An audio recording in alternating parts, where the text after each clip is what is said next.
Hello everyone. जैसे जैसे development हुए वर्क प्लेस पे विमेन का पार्टिसिपेशन भी बढ़ता गया और महिलाएं भी काफी सारे एरियाज में काम करने लगी। लेकिन उसके साथ ही यहाँ पे वर्क प्लेस पे विमेन के अगेंस्ट ऑफेंसेस भी बढ़ने लगे, जिन ऑफेंसेस को कंट्रोल करने के लिए, प्रिवेंट करने के लिए काफी सारे डेवलपमेंट्स हुए। और उन डेवलपमेंट का रिजल्ट जो है हमारा ये एक्ट है, जिस एक्ट के बारे में हम पढ़ने वाले हैं, the sexual harassment of women at work place prevention, prohibition and redressal. तो इस एक्ट की शुरुआत करने से पहले हम इस एक्ट के आने से पहले का थोड़ा सा बैकग्राउंड देखेंगे। सबसे पहले ये जो एक्ट है हमारा, एक्ट नंबर एग्जाम्स में पूछा जाता है, तो ये 2013 का जो हमारा एक्ट है ये 14 नंबर का एक्ट है और इसको असेंट मिली है 22 अप्रैल 2023 को और ये इन्फोर्स में आया है 9 दिसंबर 2013 को। इसके साथ ही यहाँ पे इसमें एक अमेंडमेंट हुआ है। अमेंडमेंट में कुछ चीजें ऐड की गई हैं, कुछ चीजें हटाई गई हैं और ये अमेंडमेंट इन्फोर्स में आया है 2016 में 6 मई 2016 को ये एक्ट हमारा इन्फोर्स में आया है। अमेंडमेंट के साथ ही हमारा ये जो एक्ट है ये पूरी इंडिया पर एप्लीकेबल होता है और इस एक्ट में हम 8 चैप्टर्स और 30 सेक्शंस देखेंगे। ये तो हमारा इस एक्ट का एक ब्रीफ हो गया, इंट्रो हो गया कि इस एक्ट में क्या क्या चीजें हैं। बट इसकी अगर हम हिस्ट्री देखें तो ये स्टार्ट होता है 1992 से। भंवरी देवी, जिन्हें गवर्नमेंट ऑफ राजस्थान ने यहाँ पे गवर्नमेंट ऑफ राजस्थान की तरफ से इन्हें विमेन डेवलपमेंट प्रोग्राम का हिस्सा बनाया गया और ये जिसमें काम करती थी, इनका मेन पर्पस था कि यहाँ पे विमेन का डेवलपमेंट हो और चाइल्ड मैरिज रोकने के प्रैक्टिसेस में इनका ये चाइल्ड मैरिज जो रोकने का इनका पर्पस था उसमें ये काम करती थी।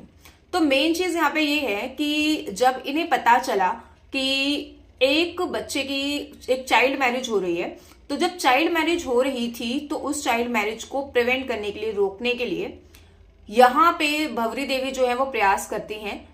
लेकिन जो उस चाइल्ड मैरिज होती है वो चाइल्ड मैरिज से रुक जाती है और चाइल्ड मैरिज के बाद जो जिनकी फैमिलीज थी, जिनके चाइल्ड मैरिज रुकवाई गई थी, उन फैमिलीज के कुछ मेंबर्स जो है वो भंवरी देवी का क्या करते हैं, गैंगरेप करते हैं।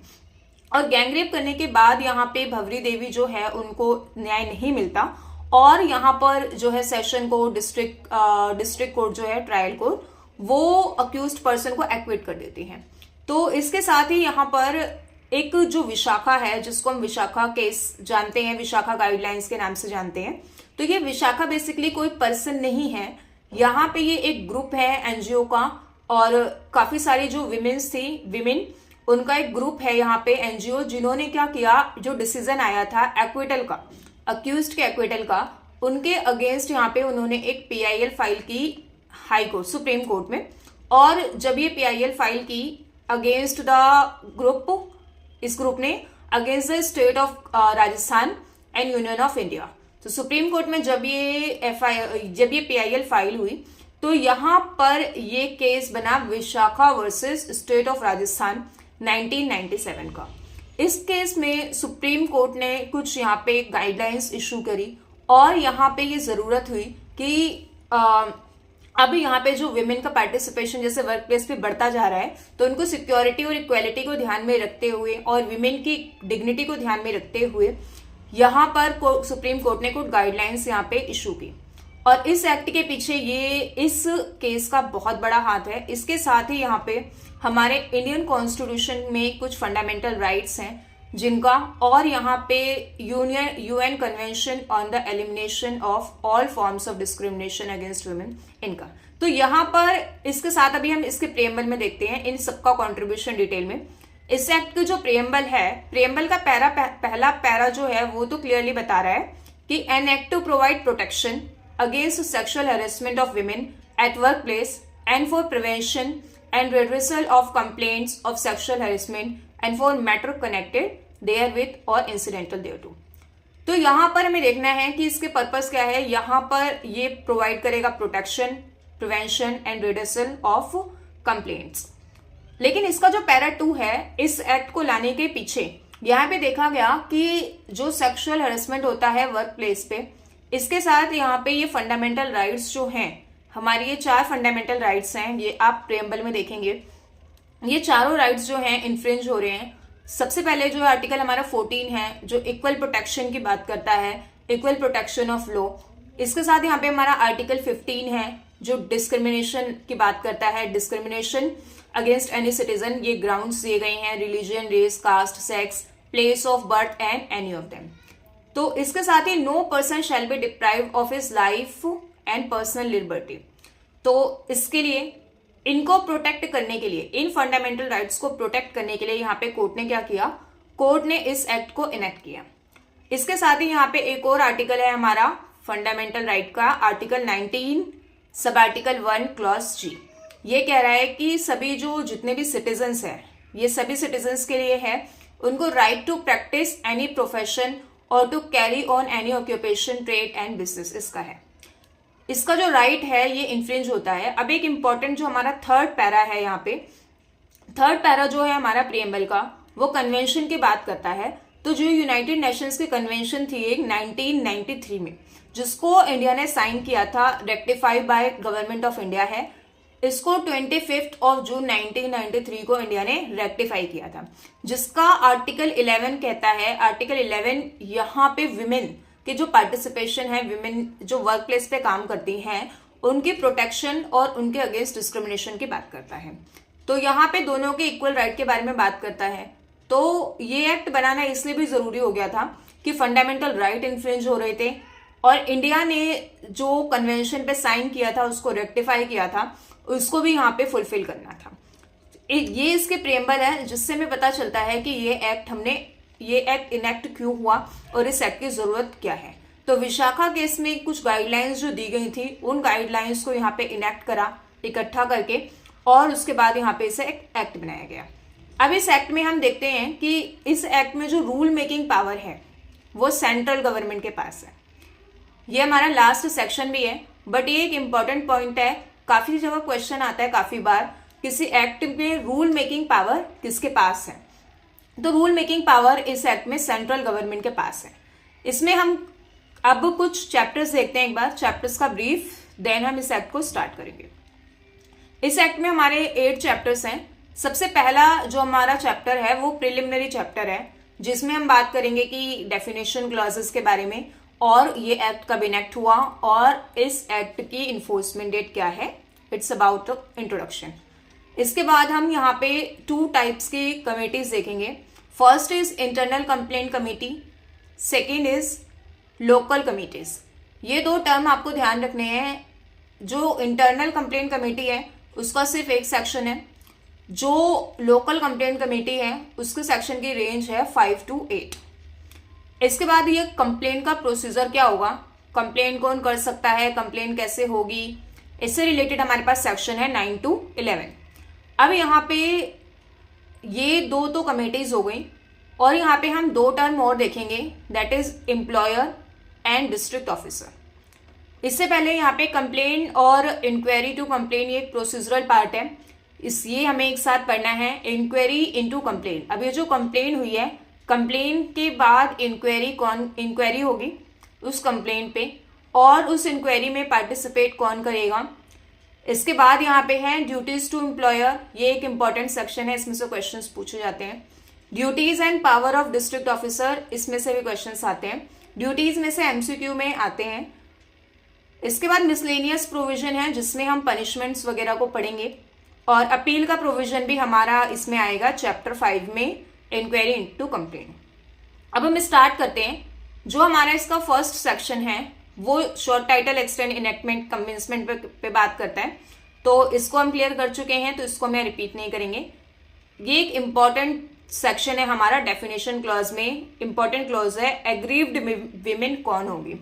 एग्रीव्ड वुमेन यहाँ पे वर्क प्लेस पे, सबसे इंपॉर्टेंट ये जगह क्या है, वर्क प्लेस। इसको समझना बहुत जरूरी है कि उस वर्क प्लेस पर ऑफेंस हो रहा है, जो ऑफेंस हो रहा है वो वर्क प्लेस पे हो रहा है। इसके साथ हम एक चीज और समझ सकते हैं कि जैसे आप हमारा सेक्शन देखोगे, आईपीसी का हमारा सेक्शन है 354A।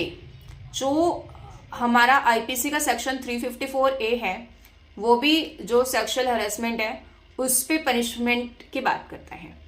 तो हमें यहाँ पे इस एक्ट को लाने की जरूरत इसलिए हुई क्योंकि ये जो सेक्शन है हमारा, ये एनी प्लेस की बात करता है। एनी प्लेस, किसी भी प्लेस पे ऑफेंस हो रहा है, ये उसको कवर करेगा। तो ये उतना इफेक्टिव वर्क प्लेस के फेस पे नहीं हो पाया, इसलिए यहाँ पे ये जो हमारा एक्ट है, विशाखा गाइडलाइंस वाला ये एक्ट है, ये स्पेसिफिकली बात कर रहा है वर्क प्लेस पे। वर्क प्लेस पे जो कोई विमेन है वो वहां पे काम कर रही है या नहीं कर रही है, इससे फर्क नहीं पड़ता कि वो विमेन वहां काम कर रही है या नहीं कर रही है। हो सकता है वो विमेन वहां पे एक दिन के लिए आई हो या कॉन्ट्रैक्चुअल बेस्ड पर काम कर रही हो, कुछ भी हो सकता है। तो यहां पर इस विमेन के साथ सेक्सुअल हैरेसमेंट हुआ है बाय द रिस्पोंडेंट।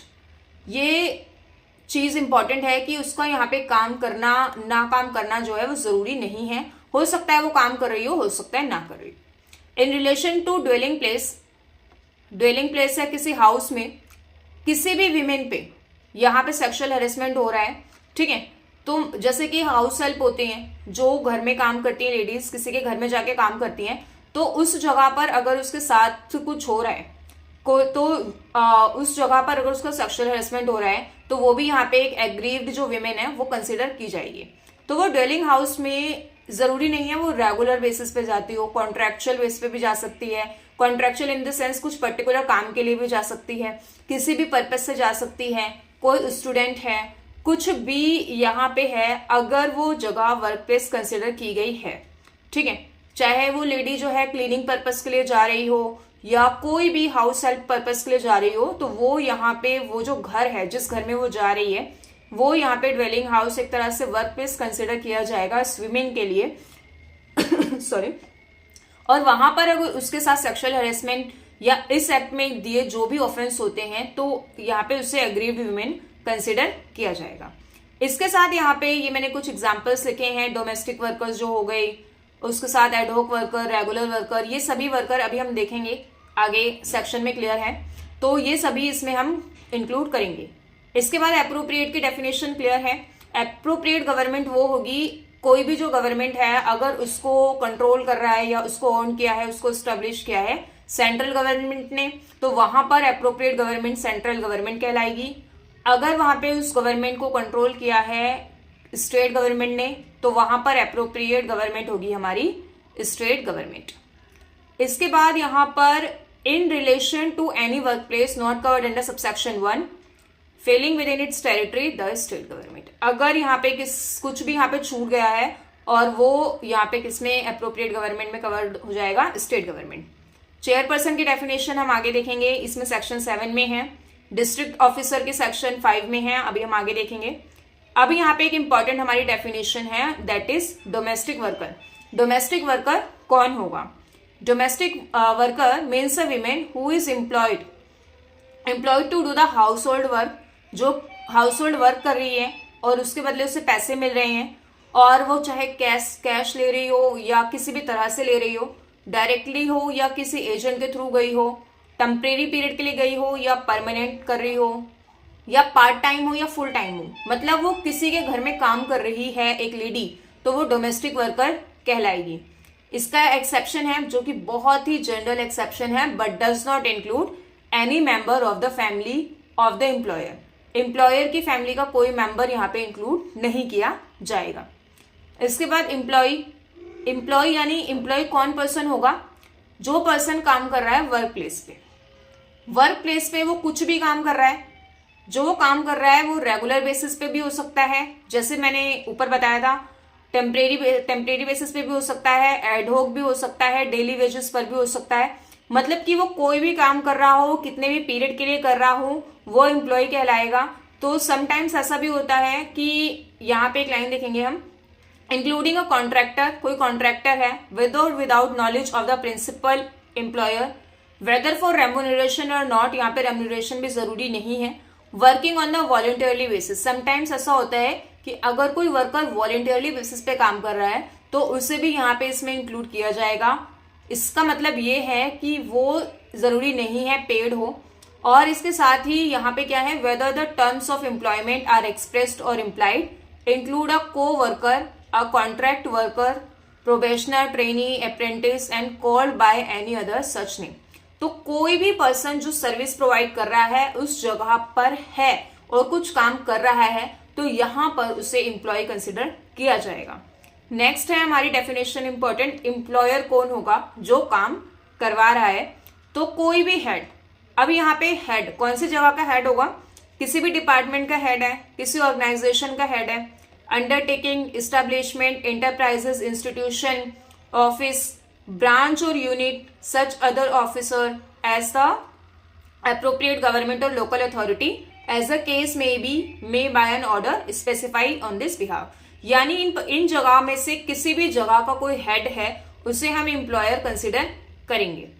इसके बाद हमारा जो सेकंड है एनी पर्सन, सेकंड कौन है, इसके अलावा ये तो हेड हो गए इन जगह के। Second any person responsible for the management, supervision and control of the work place.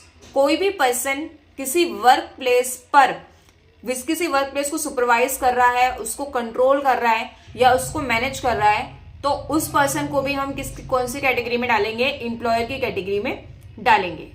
इसके बाद इसकी एक्सप्लेनेशन क्लियर कह रही है, एक्सप्लेनेशन कह रही है for the purpose of this section sub clause, for the purpose of this sub clause management include the person. Management किसमें क्या क्या इंक्लूड हो रहा है, वो पर्सन, बोर्ड और committee responsible for the formulation and administration of the policies for such organisation. इसमें यह ध्यान रखना है कि कौन कौन से हेड इंपॉर्टेंट हेड कवर हो रहे हैं और एनी पर्सन। एंड नेक्स्ट है यहाँ पे in relation to workplace, यहाँ पे जो पर्सन है कोई कॉन्ट्रेक्चुअल ऑब्लिगेशन भी अगर वो क्या कर रहा है, कॉन्ट्रेक्चुअल बेसिस पर भी कोई फंक्शन डिस्चार्ज कर रहा है, कुछ काम कर रहा है, ठीक है, तो यहाँ पे जरूरी नहीं है कि वो पर्सन परमानेंटली वहां पे काम कर रहा हो। अगर कोई टेम्परेरी पीरियड के लिए भी वहां पे काम करवा रहा है, सॉरी कोई काम करवा रहा है, कोई उसकी ऑब्लिगेशन है, कोई ड्यूटी है, उससे फुलफिल कर रहा है, तो उसे भी कवर किया जाएगा। इसके बाद यहाँ पे एक पॉइंट और है, in relation to a dwelling place और हाउस, अ पर्सन और a house hold who employs और benefit from the employment of domestic worker irrespective of the number, time period और type of such worker employed and the nature of the employment activities performed by the domestic worker। तो यहाँ पे जिस तरह से domestic help कोई employ दे रहा है तो एम्प्लॉयर क्या होगा, जो उससे वहां पे काम करवा रहा है, जिसका वो काम कर रहा है। यानी कि जिस घर में फॉर एग्जाम्पल इस घर में मिस्टर ए जो है, एक लेडी एक पर्सन है मिस्टर ए के घर में यहाँ पे काम करने आ रही है एक लेडी आ रही है बी, और ये जो लेडी है ये मिस्टर ए के घर में काम करती है और ये हाउस हेल्प का काम करती है, हाउस होल्ड वर्क करवाती है, उसमें हेल्प कराती है और इसको सैलरी मिलती है। तो यहाँ पे मिस्टर ए जो है वो एम्प्लॉयर हैं और जो मिस बी है यहाँ पे लेडी है वो एम्प्लॉय है। इंटरनल कमेटी और लोकल कमेटी के बारे में अभी हम इन डेप्थ पढ़ेंगे। मेंबर्स भी यहाँ पे जो इंटरनल कमेटी और लोकल कमेटी के मेंबर्स हैं वो हैं। प्रेस्क्राइब बाय रूल्स, ये एक्ट में सिमिलर होता है मोस्टली। प्रिजाइडिंग ऑफिसर अभी हम इन डेप्थ पढ़ेंगे। यहाँ पे प्रिजाइडिंग ऑफिसर सिर्फ इंटरनल कंप्लेंट कमेटी में होते हैं। अभी हम दो टाइप की कमेटीज को क्लियरली पढ़ेंगे एक्सप्लेनेशन के साथ। और रिस्पोंडेंट की डेफिनेशन सेक्शन 9 में दी गई है, जिसके against aggrieved women complaint file करती है। It's general term. अभी इस टर्म के बाद यहाँ पे एक इंपॉर्टेंट डेफिनेशन है सेक्सुअल हरेसमेंट की। इस डेफिनेशन को आपने सेक्शन 354 ऑफ आईपीसी में पढ़ा होगा। जो सेक्शन 354A जो सेक्शन 354A की जो डेफिनेशन है उसमें आपने ये चार चीजें पढ़ी होंगी कि सेक्सुअल हरेसमेंट होता क्या है। सेक्सुअल हरेसमेंट क्या होता है, एक अनवेलकम एक्ट होता है, एक अनवेलकम एक्ट और बिहेवियर, चाहे वो डायरेक्टली हो चाहे इम्प्लीकेशंस हो, जिसमें होता क्या है फिजिकल कॉन्टैक्ट और एडवांस। जिसमें फिजिकल कॉन्टैक्ट होता है, कोई इम्प्रॉपर तरह से टच कर रहा है, कोई बैड टच है, अ डिमांड और रिक्वेस्ट फॉर सेक्सुअल फेवर्स। तो यहाँ पे इसमें जैसे कि ये वर्क प्लेस पे इस तरह से डिमांड हो रही है कि जिसको सीनियर यहाँ पे मेल एम्प्लॉयर है वो किसी जूनियर यहाँ पे जो एम्प्लॉय है उसको इस तरह से डिमांड कर रहा है सेक्सुअल फेवर की, या कोई कुछ यहाँ पे इस तरह से एक्ट कर रहा है जिससे उसको अनकंफर्टेबल, जिसको वो नहीं चाहती कि उसके साथ हो वो एक्ट, वो हो रहा है। इसके बाद है मेकिंग सेक्सुअली कलर्ड रिमार्क, कोई इस तरह की एक्टिविटी कर रहा है, कोई इस तरह से कर रहा है कि उससे को जो सेक्सुअली कलर्ड रिमार्क हो रहा है यहाँ पर शोविंग पोर्नोग्राफी, उसको उसकी इच्छा के अगेंस्ट, यहाँ पे ये सभी जो एक्ट हो रहे हैं ये उसकी कंसेंट के बिना हो रहे हैं। अगर यहाँ पे एम्प्लॉय की जो एग्रीव्ड पर्सन है उसको पोर्नोग्राफी दिखाई गई है उसकी इच्छा के अगेंस्ट, तो यहाँ पे ये सभी एक्ट जो है हमारे सेक्सुअल हैरेसमेंट में कवर होते हैं। इसके अलावा यहाँ पे एनी अदर अनवेलकम फिजिकल, यहाँ पे कोई फिजिकल टच, फिजिकल एक्ट हो गया, कोई वर्बल, जरूरी नहीं है इसमें फिजिकल टच यानी कि ये आप मुंह से बोल भी रहे हो, नॉन वर्बल आपने नहीं, मतलब आपके कंडक्ट से हो रहा है, ठीक है, कंडक्ट से आपके डिसाइड हो रहा है ऑफ सेक्सुअल नेचर। तो यहाँ पर जो है समटाइम्स ऐसा होता है कि सामने वाले पर्सन ने आपको टच नहीं किया, आपसे कुछ बोला नहीं, बट उसका एक्ट ऐसा है जो उस एक्ट को, ठीक है, एक्ट आपका इस तरह से कुछ इशारे करना, कुछ जेस्चर हो गया, दूर से कुछ कंडक्ट इस तरह से करना, तो ये सभी जो कंडक्ट है ये सेक्सुअल हैरेसमेंट में कवर होते हैं। इसके बाद वर्क प्लेस की डेफिनेशन में ये सारी जगह बताई गई है कि कोई भी डिपार्टमेंट, ऑर्गेनाइजेशन, अंडरटेकिंग, ये सारी जगह जो कंट्रोल हो रही है किसी भी एप्रोप्रिएट गवर्नमेंट के थ्रू या किसी लोकल अथॉरिटी, जरूरी नहीं है कि एप्रोप्रिएट गवर्नमेंट हो, एप्रोप्रिएट गवर्नमेंट में स्टेट गवर्नमेंट और यहाँ पे सेंट्रल गवर्नमेंट दोनों आती है, एंड अ गवर्नमेंट कंपनी, कोई गवर्नमेंट कंपनी हो गई, कोई कॉर्पोरेशन हो गया, कोई कोऑपरेटिव सोसाइटी। तो वर्क प्लेस का है कोई भी जगह, ये सारी जगह को यहाँ पे इंक्लूड कर रहा है। इसके साथ यहाँ पे आप देखेंगे कोई प्राइवेट सेक्टर, पब्लिक जगह के साथ कोई प्राइवेट सेक्टर, जहां पे जैसे कोई एनजीओ हो गई, कोई अंडरटेकिंग एंटरप्राइजेस इंस्टीट्यूशन हो गया, जहां पे कोई कमर्शियल काम हो रहा है वो जगह हो गई, कोई प्रोफेशनल जगह हो गई, कोई vocational, educational, entertainmental, industrial, health service, जहां पे हेल्थ की सर्विस प्रोवाइड की जा रही है, फाइनेंशियल एक्टिविटीज हो रही हैं। तो जहां पे फाइनेंशियल एक्टिविटीज में क्या इंक्लूड कर रहा है, उन एक्टिविटीज में प्रोडक्शन हो रहा है, सप्लाई, सेल, डिस्ट्रीब्यूशन और सर्विस, ये सारी चीजें हो रही हैं, तो ये जगहों को इसमें इंक्लूड किया जाएगा। इसके बाद हॉस्पिटल और नर्सिंग होम्स, जो हॉस्पिटल्स होते हैं और नर्सिंग होम्स होते हैं उनको भी यहाँ पे जो है एक वर्क प्लेस के तौर पे कंसिडर किया जाएगा। अगर यहाँ पर भी किसी लेडी के साथ, किसी वीमेन के साथ हरेसमेंट होता है तो इस एक्ट में उसे कवर किया जाएगा। इसके बाद यहाँ पे है कोई भी स्पोर्ट्स इंस्टीट्यूट को ये इंक्लूड कर रहा है, इससे रिलेटेड स्टेडियम, कोई स्पोर्ट कॉम्प्लेक्स जहाँ पे कंपटीशन के लिए जा रहे हैं या ऐसी कोई भी एक्टिविटीज हो रही है तो यहाँ पर इसको इंक्लूड किया गया है। और कोई भी प्लेस जहाँ पे एम्प्लॉयज हैं, ठीक है, during the course of employment उनके साथ सेक्सुअल हैरेसमेंट हो रहा है, ठीक है, और जब वो काम कर रहे हैं तो उस दौरान उन्हें कहीं ले जाया जा रहा है, जैसे स्पोर्ट्स के लिए कई बार स्टेडियम्स ले जाया जाता है, किसी कंपटीशन के लिए एक जगह से दूसरी जगह ले जाया जा रहा है, तो जहां पर एम्प्लॉयज हैं और उन्हें कंपटीशन के दौरान एक जगह से दूसरी जगह ले जाया जा रहा है, किसी भी पर्पज से कभी भी ले जाया जा रहा है, तो उस ड्यूरिंग भी यहाँ पे उस जगह को कवर किया जाएगा। और कोई भी ड्वेलिंग प्लेस और हाउस जहां पर कोई एम्प्लॉय है, सिंपल सी बात है, जहां पर कोई एम्प्लॉय काम कर रहा है उस जगह को वर्क प्लेस कंसिडर किया जाएगा। इसके बाद अनऑर्गेनाइज सेक्टर, ये जो हमारी डेफिनेशन है अनऑर्गेनाइज सेक्टर की, ये वर्क प्लेस के रिलेटेड है। वर्क प्लेस में क्या है, इसमें in relation to a workplace and enterprises own by individual, कोई एंटरप्राइजेज जो है इंडिविजुअल या सेल्फ एम्प्लॉयड वर्कर ने ले रखी है, और एंगेज इन प्रोडक्शन और सेल्स ऑफ गुड्स, जो सर्विस प्रोवाइड कर रही है किसी भी तरह की, कोई भी ऐसी अनऑर्गेनाइज सेक्टर में कोई भी एंटरप्राइजेस खुली हुई है तो उस सभी को यहाँ पर जो है इंक्लूड किया जाएगा, और जिसमें मेंबर्स हैं लेस देन 10, ठीक है, where the enterprise employ workers the number of such workers is less than 10, वो एक अनऑर्गेनाइज सेक्टर में कवर होगी। इसके बाद प्रिवेंशन ऑफ सेक्सुअल हैरेसमेंट, ये हमारा सेक्शन 3 है। सेक्शन 3 काफी इंपॉर्टेंट है क्योंकि सेक्शन 3 आपको इस एक्ट में सेक्सुअल हैरेसमेंट जो है जिसको हमने ऊपर पढ़ा उसके डेफिनेशन, उससे प्रिवेंशन जो है उससे बात करता है, उससे रिलेटेड कहता है no women shall be subject to sexual harassment at work place, किसी भी वीमेन का सेक्सुअल हैरेसमेंट नहीं होगा वर्क प्लेस पे। कुछ ये अभी यहाँ पे 5 ऐसे एक्टिविटीज दी गई हैं जिन्हें ये बोला गया है कि इन सभी सर्कमस्टांसेस में यहाँ पे हम इन्हें सेक्सुअल हैरेसमेंट मानेंगे। The following circumstances among other circumstances, if it occurs or is present in relation to or is connected with any act, ये इनसे रिलेटेड कोई इस पर्पस के लिए कोई भी एक्ट हो रहा है, कोई भी बिहेवियर हो रहा है, ठीक है। जैसे कि यहाँ पे मान लीजिए प्रेफरेंशियल ट्रीटमेंट, आपको प्रेफरेंशियल ट्रीटमेंट दिया जा रहा है तो उसकी एम्प्लॉयमेंट में एक्सप्लिसिट और इम्प्लाइडली, जैसे कि यहाँ पे जो एम्प्लॉयर है, एम्प्लॉयर एम्प्लॉय का सेक्सुअल हेरेसमेंट कर रहा है, उसको ये कह के कि मैं तुम्हें जॉब में जो है यहाँ पे तुम्हारा प्रमोशन कराऊंगा, प्रमोशन का लालच देके उसको इस तरह से कर रहा है, तो वो भी इंक्लूड होगा।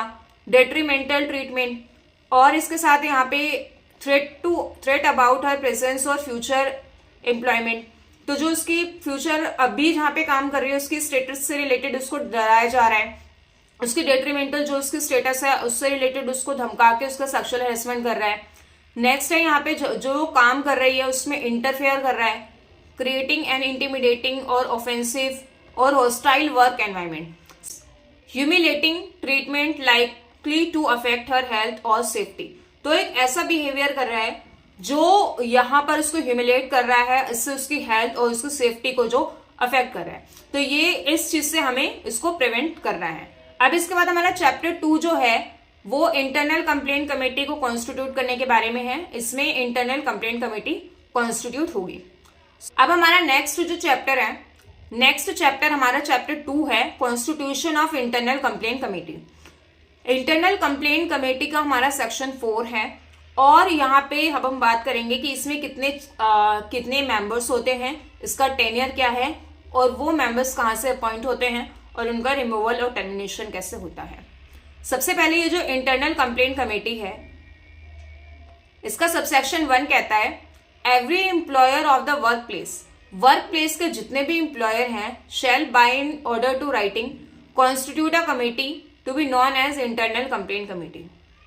इंटरनल कंप्लेंट कमेटी जहां पर भी 10 से ज्यादा मेंबर्स हैं, वहां पर जो है एम्प्लॉयर है उस वर्क प्लेस के, वो एक इंटरनल कंप्लेंट कमेटी जो है वो कॉन्स्टिट्यूट करेंगे, और वो डिफरेंट प्लेसेस, अगर मान लीजिए एक ऑफिस के काफी सारी ब्रांचेस हैं, एक ऑफिस काफी सारे अलग अलग स्टेट में है या अलग अलग डिवीजन में है, तो अगर वो अलग अलग डिवीजन में भी है, सब डिवीजन में भी है, तो यहाँ पर सभी जगहों पर जो है उसे इंटरनल कंप्लेंट कमेटी बनानी पड़ेगी, उसकी यूनिट बनानी पड़ेगी। इसमें टोटल 4 मेंबर्स होंगे, और जिसमें से 1/2 मेंबर जो है वो विमेन होगी। कंसिस्टिंग मेंबर्स, अब देखते हैं फर्स्ट मेंबर इसमें कौन होगा। सबसे पहले तो एक प्रिजाइडिंग ऑफिसर जो है वो इंटरनल कंप्लेंट कमेटी में होगा, ये लोकल जो कंप्लेंट कमेटी है उसमें नहीं होगा। इंटरनल कंप्लेंट कमेटी में प्रिजाइडिंग ऑफिसर होगा, और वो विमेन होगी, यहाँ पे जो सबसे सीनियर लेवल पे विमेन होगी वो होगी। अगर सबसे सीनियर लेवल की विमेन नहीं है तो यहाँ पे उसकी एब्सेंस में कोई अदर पर्सन जो है उसको नॉमिनेट किया जाएगा, और वो यहाँ पे प्रिजाइडिंग ऑफिसर बनेगी। कोई भी उसके ऑफिस की और एडमिनिस्ट्रेशन यूनिट की हो सकती है। इसकी एब्सेंस में भी यहाँ पे किसी भी विमेन को जो सीनियर अवेलेबल हो, उस विमेन को भी यहाँ पे क्या किया जा सकता है, प्रिजाइडिंग ऑफिसर नॉमिनेट किया जा सकता है। तो यानी कि एट द एंड जो प्रिजाइडिंग ऑफिसर होगी वो एक विमेन होगी सीनियर लेवल की। सेकंड जो है यहाँ पे 2 मेंबर्स जो हैं, not less than 2 members, 2 members यहाँ पे social work and have legal knowledge. जिन मेंबर्स को सोशल वर्क और लीगल नॉलेज है जिनको, उन 2 को यहाँ पे क्या अपॉइंट किया जाएगा। 2 मेंबर्स तो ये हो गए, एक प्रिजाइडिंग ऑफिसर, 2 मेंबर्स जिनको लीगल नॉलेज है, एंड द लास्ट मेंबर किसी एनजीओ का मेंबर होगा वो, और यहाँ पे 1 member from among NGO and association committed to the cause of women and person familiar with the issue relating to sexual harassment, उस पर्सन को यहाँ पे क्या किया जाएगा, वो अपॉइंट किया जाएगा। अब यहाँ पे 1/2 मेंबर, टोटल 4 में से हमारी 2 मेंबर विमेन होने चाहिए। प्रिजाइडिंग ऑफिसर तो विमेन होगी, उसके बाद बाकी के 3 मेंबर्स में से भी 1 मेंबर विमेन होना चाहिए। इन सबका टेन्योर 3 साल का होगा। इसके बाद यहाँ पे जो भी मेंबर इस एनजीओ के या किसी एसोसिएशन के अपॉइंट किए जा रहे हैं, उनको अलाउंसेस और फीस पे की जाएगी, और ये फीस जो है वो एम्प्लॉयर पे करेगा, जैसे या तो एम्प्लॉयर एज में बी प्रिस्क्राइब, इनको फीस मिलेगी, इनको फीस पे की जाएगी। नेक्स्ट है यहाँ पे कि इस सेक्शन का 5th सबसेक्शन, जो प्रिजाइडिंग ऑफिसर है हमारा या कोई भी मेंबर है इंटरनल कमेटी का, उसका टर्मिनेशन किस तरह से होगा। तो यहाँ पर अगर वो सेक्शन 16 के प्रोविजंस को क्या कर रहा है, कॉन्ट्रावेन कर रहा है, सेक्शन 16 के प्रोविजन को कॉन्ट्रावेन कर रहा है, या has been committed for an offence, या उसने एक ऐसा ऑफेंस कमिट किया है, या कोई ऑफेंस जो है इंक्वायरी जो ऑफेंस हुआ है उसकी इंक्वायरी में कुछ उसने गलत किया है, तो यहाँ पर ऐसा कुछ केस यहाँ पे उसके ऊपर पेंडिंग है। Has been convicted for an offence और an inquiry into an offence under any law for the time being in force is pending against him. Next है यहाँ पे ही हैज बीन फाउंड गिल्टी और guilty in any disciplinary proceedings और a disciplinary proceeding is pending against him. कोई भी यहाँ पे डिसिप्लिनरी प्रोसीडिंग्स हुई है या पेंडिंग है उसके against. Has so abused his position और to render his continuance in office prejudicial to the public interest, यानी कि वो अपनी पोजीशन का क्या कर रहा है, फायदा उठा रहा है, गलत तरह से काम कर रहा है, पब्लिक इंटरेस्ट के अगेंस्ट कुछ काम कर रहा है, तो ऐसे मेंबर को जो है वो रिमूव किया जा सकता है। और रिमूव करने के बाद जो यहाँ पे वैकेंसी है हमारी, वो एक फ्रेश वैकेंसी की तरह ट्रीट की जाएगी और उसमें फ्रेश नॉमिनेशन की तरह उस सीट्स को भरा जाएगा। अब इसके बाद यहाँ पे ये हमारी पूरी हुई इंटरनल कंप्लेंट कमेटी। तो इंटरनल कंप्लेंट कमेटी में हमने देखा कि हर जगह जो है, हर वर्क प्लेस पे एक इंटरनल कंप्लेंट कमेटी होगी, उसमें 4 मेंबर्स होंगे जिसमें से 2 वीमेन होगी, और उसके अलावा हमने इनका टेन्योर देखा 3 साल का होगा और इन्हें पे किया जाएगा, और इसके बाद यहाँ पे इनका टर्मिनेशन इन 4 ग्राउंड्स पर होगा। अब इसके बाद हम बात करते हैं चैप्टर 3 की। तो जो हमारा चैप्टर 3 है वो लोकल कंप्लेंट कमेटी के बारे में बात करता है। लोकल कंप्लेंट कमेटी का जो लोकल कंप्लेंट करता है, notification of district officer, appropriate government जो है वो नोटिफाई करेगी किसी भी district magistrate, additional district magistrate, किसी कलेक्टर, किसी डिप्यूटी कलेक्टर को डिस्ट्रिक्ट ऑफिसर, यानी डिस्ट्रिक्ट ऑफिसर कौन होगा, डिस्ट्रिक्ट ऑफिसर वो पर्सन होगा, डिस्ट्रिक्ट मजिस्ट्रेट हो सकता है कोई, एडिशनल डिस्ट्रिक्ट मजिस्ट्रेट हो सकता है, कलेक्टर हो सकता है, कोई डिप्यूटी कलेक्टर हो सकता है, इनमें से किसी एक को हर डिस्ट्रिक्ट में जो है वो डिस्ट्रिक्ट ऑफिसर अपॉइंट किया जाएगा और वो उससे डिस्ट्रिक्ट ऑफिसर के सारी जो उसके पास पावर्स हैं और सारे फंक्शंस वो एक्सरसाइज करेगा।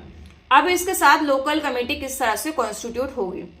हर district officer, every district officer shall constitute in a district concern a committee to be known as local committee. जो डिस्ट्रिक्ट ऑफिसर है वो लोकल कमेटी को कॉन्स्टिट्यूट करेगा और यहाँ पर जो भी सेक्सुअल हरेसमेंट की कंप्लेंट्स होंगी उन कंप्लेंट्स को रिसीव करेगा। वो सभी जो कंप्लेंट्स हैं वो डिस्ट्रिक्ट ऑफिसर रिसीव करेगा।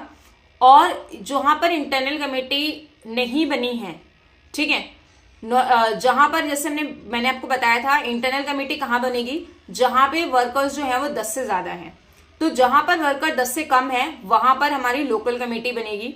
तो वहां पर लोकल कमेटी फॉर्म होगी और डिस्ट्रिक्ट ऑफिसर जो है वो कंप्लेंट्स रिसीव करेगा। District officer shell designate 1 nodal officer in every block, taluka, tehsil, in rural tribal area, in areas में। और इसके साथ इसका क्या काम होगा कि वो कंप्लेंट को रिसीव करे और जो है वो कंप्लेंट रिसीव करने के साथ साथ वो लोकल कमेटीज को वो कंप्लेंट को फॉरवर्ड करेगा 7 दिनों के आसपास। यानी कि ये जो ऑफिसर है ये ऑफिसर अपने जो डेजिग्नेटेड एरियाज है उन एरियाज से जो भी उसे कंप्लेंट मिली है उन कंप्लेंट को रिसीव करके वो क्या करेगा, वो लोकल कमेटी को वो कंप्लेंट 7 दिनों के अंदर देगा। 7 दिनों का यहाँ पे टाइम इंपॉर्टेंट है। उसके बाद जो लोकल कमेटीज है वो इसके ज्यूरिस्डिक्शन के बारे में है। This is not much important. The jurisdiction of the local committee shall extend to the area of the district where it is constituted. जिस जगह पे इस डिस्ट्रिक्ट को बनाया गया, जिस डिस्ट्रिक्ट में इसको बनाया गया है उस पूरे डिस्ट्रिक्ट में इसकी एप्लीकेबिलिटी रहेगी। अब इसके साथ जो हमारी लोकल कमेटी थी, लोकल कंप्लेंट कमेटी, इसमें मेंबर्स जो है 5 हैं। जो हमारी इंटरनल कमेटी थी उसमें हमारे कितने मेंबर्स थे, 4। और उन 4 में से जो विमेन का पार्टीशन था वो 1/2 था, यानी कि 2 विमेन्स जरूरी थी। अब यहाँ पे एक चेयरपर्सन होगा। चेयरपर्सन जो सोशल वर्क जिसने किया हो विमेन से रिलेटेड, और ये भी यहाँ पे चेयरपर्सन के अलावा नेक्स्ट जो है अनदर मेंबर, वो होगा to be nominated from among the women working in the block, taluka, tehsil, ward, municipalities. ये किसी ब्लॉक, तालुका और तहसील से कोई भी जो विमेन है उसको नॉमिनेट किया जाएगा, और यहाँ पे जो चेयरपर्सन है वो भी कोई विमेन होगी। 2 अदर मेंबर्स जो हैं जिसमें से एक विमेन होगी, एक विमेन होनी ही चाहिए जिसने किसी एनजीओ में काम किया हो, और उसने एनजीओ में जो काम किया हो, 2 मेंबर्स हैं, एक विमेन होगी जिसने किसी एनजीओ में काम किया हो या किसी एसोसिएशन में काम किया हो, और वो एनजीओ एसोसिएशन जो है वहां पे सेक्सुअल हरेसमेंट से रिलेटेड जो है वो काम उसने किया हो। नेक्स्ट जो है यहाँ पे उसके पास यहाँ पे इसके साथ साथ लॉ की नॉलेज होनी चाहिए और उसको लीगल नॉलेज होनी चाहिए, लॉ बैकग्राउंड से हो और लीगल नॉलेज हो। इसके बाद नेक्स्ट जो है यहाँ पे रिजर्वेशन काइंड ऑफ है कि जो विमेन है यहाँ पे जो नॉमिनीज हैं उसमें विमेन एससी कैटेगरी या एसटी कैटेगरी या ओबीसी कैटेगरी से होगी। यहाँ पे ये इन 2 मेंबर्स के बारे में ये डिस्क्रिप्शन है। नेक्स्ट है यहाँ पे the concern officer dealing with the social welfare, जो नेक्स्ट ऑफिसर है वो सोशल वेलफेयर ऑफ और विमेन और and child development in the district shall be a member of ex officio. तो यहाँ पे एक्स ऑफिशियो मेंबर हो गया ये, 2 मेंबर्स ये हो गए, 1 मेंबर ये हो गया और चेयरपर्सन ये, तो टोटल हमारे हो गए 5 मेंबर्स। अब हम इनका टेन्योर देखते हैं। 3 साल के लिए ये अपॉइंट होंगे, और कोई भी जो चेयरपर्सन है या कोई भी मेंबर्स हैं, तो जो अभी हमने ऊपर पढ़े थे 4 पॉइंट्स, उन 4 पॉइंट्स में से कोई भी ऐसा पॉइंट होता है जैसे कि कॉन्ट्रवेंशन करता है सेक्शन 16 का, तो अगर वो कोई उस कन्विक्टेड पर्सन है, यानी कोई अगर उसके अगेंस्ट डिसिप्लिनरी प्रोसीडिंग्स चल रही है, तो ये सारी एक्टिविटीज के साथ उसको जो है यहाँ पे रिमूव किया जाएगा और उसकी वैकेंसी कैजुअल वैकेंसी होगी जिसे एक फ्रेश नॉमिनेशन की तरह भरा जाएगा। इसके बाद नेक्स्ट जो है हमारा वो ये है chairperson and the member of local committee other than the member nominated. Nominated members के अलावा जो मेंबर्स नॉमिनेटेड हो रहे हैं बी एंड डी कैटेगरी में shall be entitled to fees, यानी बी और जो डी कैटेगरी है उन कैटेगरीज को छोड़ के यहाँ पे वो सभी पर्सन जो है फीस और अलाउंसेस के लिए एंटाइटल होंगे। अब ग्रांट एंड ऑडिट, इसमें बस इंपॉर्टेंट यही है कि ग्रांट जो है यहाँ पे या कोई भी ऑडिट है वो सेंट्रल गवर्नमेंट जो है इनको प्रोवाइड करेगी, और सेंट्रल गवर्नमेंट के बाद यहाँ पे सेंट्रल गवर्नमेंट से ये जो अलाउंसेस और फीस यहाँ पे इनको देना है, जिससे यहाँ पे सेक्शन जो अलाउंसेस और फीस अभी हमने बात की है सेक्शन 7 में जो चेयरपर्सन है लोकल कमेटी के मेंबर्स को या इंटरनल कमेटी के मेंबर्स को जो फीस देने के लिए यहाँ पे सेंट्रल गवर्नमेंट जो है वो प्रोवाइड कराएगी, और सेंट्रल गवर्नमेंट से जाएगा स्टेट गवर्नमेंट को। स्टेट गवर्नमेंट उस अमाउंट को पे कराने के लिए एक एजेंसी को सेटअप करेगी, और वो जो एजेंसी है वो एजेंसी पे करेगी डिस्ट्रिक्ट ऑफिसर को वो अमाउंट, और इसके साथ वो बाकी अमाउंट जो है वो डिस्ट्रीब्यूट होगा। तो इसमें ये मेन पावर जो दी गई है वो सेंट्रल गवर्नमेंट को दी गई है, that is important point. Next अब हमारा एक इंपॉर्टेंट, यहां से हमारा इंपॉर्टेंट चैप्टर शुरू हो रहा है, और यहाँ पे आप देखेंगे कि यहाँ से हमारा पूरा प्रोसीजर शुरू हो रहा है। इस एक्ट में किस तरह से जो है वो कंप्लेन फाइल होगी, किस तरह से काम होगा, और अपील के प्रोविजंस, वो सभी प्रोविजंस हम इसमें पढ़ेंगे। Complain to sexual harassment. अब यहाँ पे जो एग्रीव्ड विमेन है, एग्रीव्ड विमेन अपनी जो कंप्लेन है वो राइटिंग में देगी, और जिस जगह पर वो वर्क करती है वहां पे अगर इंटरनल कमेटी है तो इंटरनल कमेटी को, अगर लोकल कमेटी है तो लोकल कमेटी को वो देगी, और वो रिटन कंप्लेंट जो है वो विद इन 3 मंथ्स, जिस दिन इंसिडेंस हुआ है उस इंसिडेंस के होने के विद इन 3 मंथ्स जो है उसको रिटन अपनी कंप्लेंट देनी है लोकल कमेटी या इंटरनल कमेटी को, जो कमेटी उसके एरिया में है।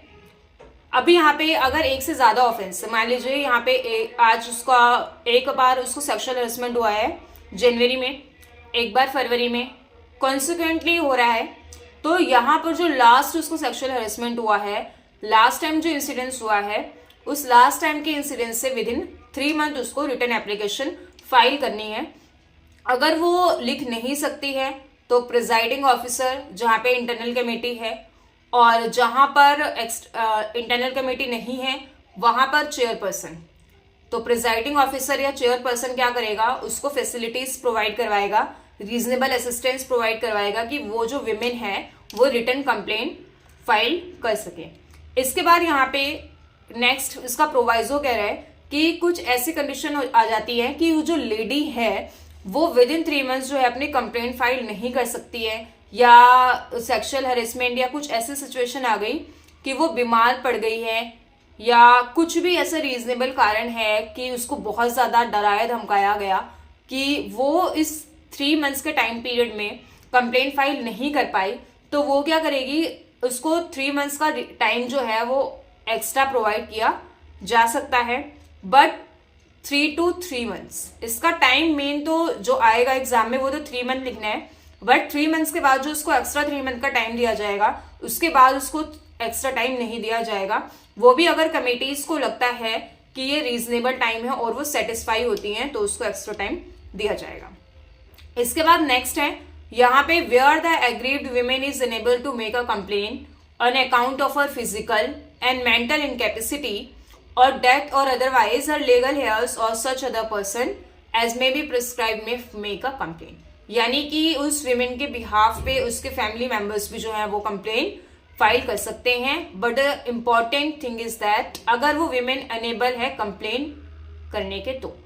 अब इसके बाद यहाँ पे कंसिलिएशन, ये कंसिलिएशन का जो सेक्शन हमारा 10 है, ये कंसिलिएशन में क्या होता है कि यहाँ पर अगर विमेन खुद से ये चाहती है कि मामला जो है वो कंसिलिएट करें, खुद से सेटलमेंट हो जाए बिना किसी प्रोसीजर के, तो यहाँ पे इंटरनल कमेटी या जो लोकल कमेटी है वो किसी भी इंक्वायरी को ये इनिशिएट करने से पहले होगा, किसी भी इंक्वायरी को इनिशिएट करने से पहले अगर एग्रीव्ड विमेन चाहती है इस मैटर को सेटल करना तो यहाँ पे ये दोनों कमेटीज उसको सेटल करवा सकते हैं, बट यहाँ पे ये किसी मॉनेटरी बेस्ड पर सेटलमेंट नहीं होना चाहिए, और ये सेटलमेंट जो है वो इंक्वायरी से पहले होगा और मॉनेटरी बेस्ड पर नहीं होगा। और इस सेटलमेंट को जो दोनों कमिटीज हैं सेटलमेंट के टर्म्स और कंडीशंस को रिकॉर्ड करेंगी, और सेटलमेंट के टर्म्स और कंडीशंस को रिकॉर्ड करने के बाद उसे एम्प्लॉयर जो वर्क प्लेस का एम्प्लॉयर है और डिस्ट्रिक्ट ऑफिसर को जो है वो क्या कर दिया जाएगा, सेंड कर दिया जाएगा, उनको शेयर किया जाएगा, और उनको इससे दिया जाएगा कि जो भी सेटलमेंट की रिकमेंडेशंस हैं उस रिकमेंडेशंस को वो फुलफिल करें। इसके बाद जो दोनों कमिटीज हैं इंटरनल कमिटीज और लोकल कमिटीज, ये कमिटीज जब ये दोनों को रिकमेंडेशन भेज दी जाएगी सेटलमेंट की, उसके बाद जो एक कॉपीज सेटलमेंट की जो कॉपीज है जो रिकॉर्ड की गई है इस सेक्शन 2 में, सबसेक्शन 2 में, उसे एग्रीव्ड विमेन और रिस्पोंडेंट को भी भेजा जाएगा। और इसके बाद जब सेटलमेंट हो जाएगा तो सेटलमेंट होने के बाद दोनों जो कमिटीज हैं इंटरनल कमेटी या लोकल कमेटी कोई फर्दर जो इंक्वायरी है वो कंडक्ट नहीं करेंगी। अब अगर इस सेटलमेंट की जो रिकमेंडेशंस है अगर उस रिकमेंडेशंस को फुलफिल नहीं किया जाता है तो उस रिकमेंडेशंस को फुलफिल नहीं करने के अगेंस्ट में रिस्पोंडेंट के अगेंस्ट एक्शन लिया जाएगा, जिसके भी हम बात करेंगे। तो ये हमारा पूरा सेक्शन 10 है जिसमें एग्रीव्ड विमेन की एप्लीकेशन पर होगा, ये उसके रिक्वेस्ट पे मॉनिटरी नहीं होगा, और उसकी जो कॉपीज हैं वो कॉपीज दी जाएगी एग्रीव्ड विमेन और रिस्पोंडेंट को, और उसकी जो रिकमेंडेशंस डिसाइड हुई है उन रिकमेंडेशंस को भेजा जाएगा एम्प्लॉयर और डिस्ट्रिक्ट ऑफिसर को। इसके साथ अब अगर सेटलमेंट नहीं होता, इसको हम एक प्रोसीजर से समझते हैं। पहले जो हमारा सेक्शन 9 था, कंप्लेन हो गई।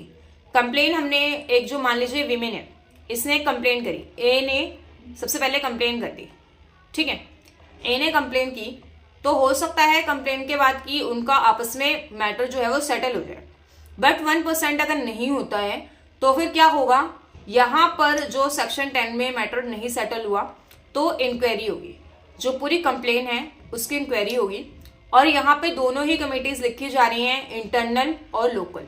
तो ये जो कमेटीज हैं ये क्या करेंगी, अगर जो रिस्पोंडेंट है वो एम्प्लॉय है, किसी वर्क प्लेस का जो रिस्पोंडेंट है वो एम्प्लॉय है, तो उस जगह पर जो रूल्स एप्लीकेबल है, सर्विस रूल्स एप्लीकेबल है, उसकी जो इंक्वायरी होगी वो उस पर होगी, उसके थ्रू होगी। Where the respondent is an employ proceeds to make inquiry into a complain.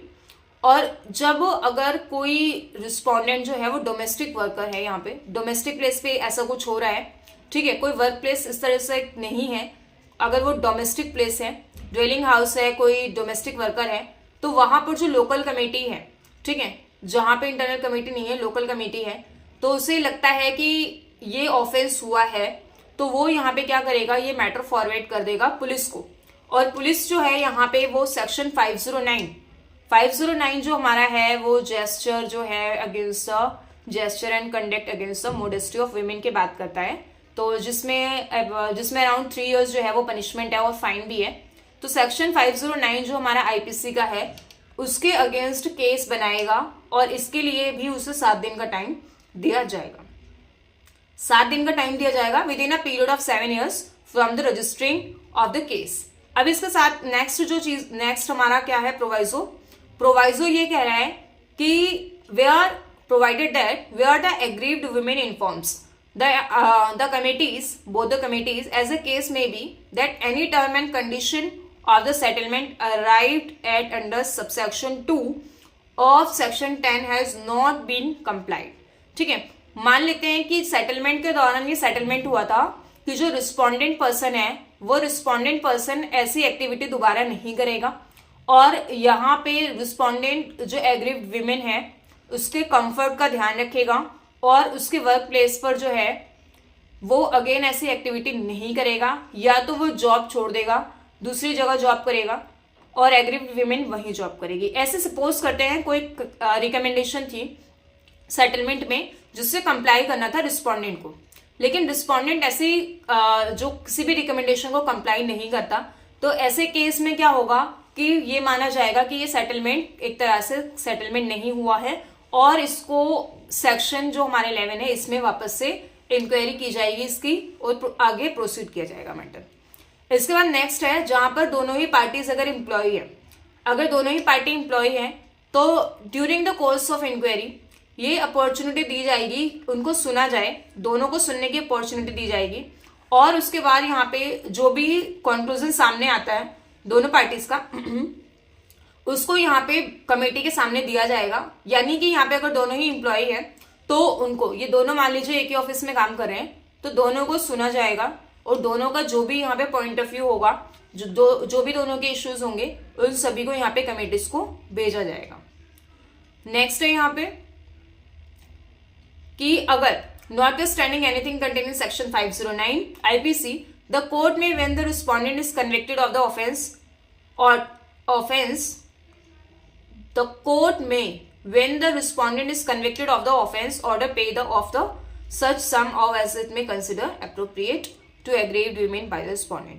इन सभी ऑफेंसेस के अलावा यानी कि notwithstanding anything में सेक्शन 509 एप्लीकेबल यहाँ पे नहीं हो रहा है, तो कोर्ट यहाँ पे जो है वो इसके साथ साथ पे करने का ऑर्डर भी जो है वो दे सकती है कि रिस्पोंडेंट पर्सन जो है वो एग्रीव्ड विमेन को क्या करेगा, पे करेगा, जिससे रिलेटेड अभी हम सेक्शन 15 को देखेंगे। सेक्शन 15 में इस चीज से इसको बहुत अच्छे से एक्सप्लेन किया गया है, तो इसको हम इसके साथ रीड विथ करेंगे। नेक्स्ट है यहाँ पे काफी सारे पर्पस के लिए इसका सबसेक्शन 3 कह रहा है कि काफी यहाँ पे जो प्रोसीजर हम यूज करेंगे उसमें हम सीपीसी का इस्तेमाल करेंगे for the purpose of making an inquiry जो भी हो रही है उस इंक्वायरी में जो हमारी दोनों कमिटीज हैं वो समन करने के लिए या enforcing the attendance of any person और एग्जामिन हिम ऑन ओथ, किसी भी डिस्कवरी के लिए या प्रोडक्शन ऑफ डॉक्यूमेंट्स के लिए या कोई भी ऐसा मैटर है तो उसके प्रोसीजर के लिए हम सीपीसी को यूज करेंगे। ये क्वेश्चन आता है कि हम प्रोसीजर में कौन से एक्ट को यूज कर रहे हैं, तो हम सीपीसी को यूज करेंगे और जो इंक्वायरी है, इंक्वायरी कंप्लीट होने का टाइम हमें दिया गया है 90 डेज, यानी 90 डेज में हम जो है ये पूरी इंक्वायरी खत्म करेंगे।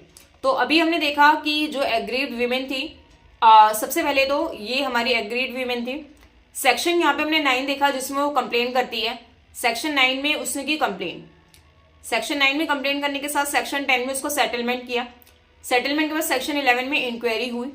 अब उस इंक्वायरी के बाद हम जाते हैं inquiry into complain.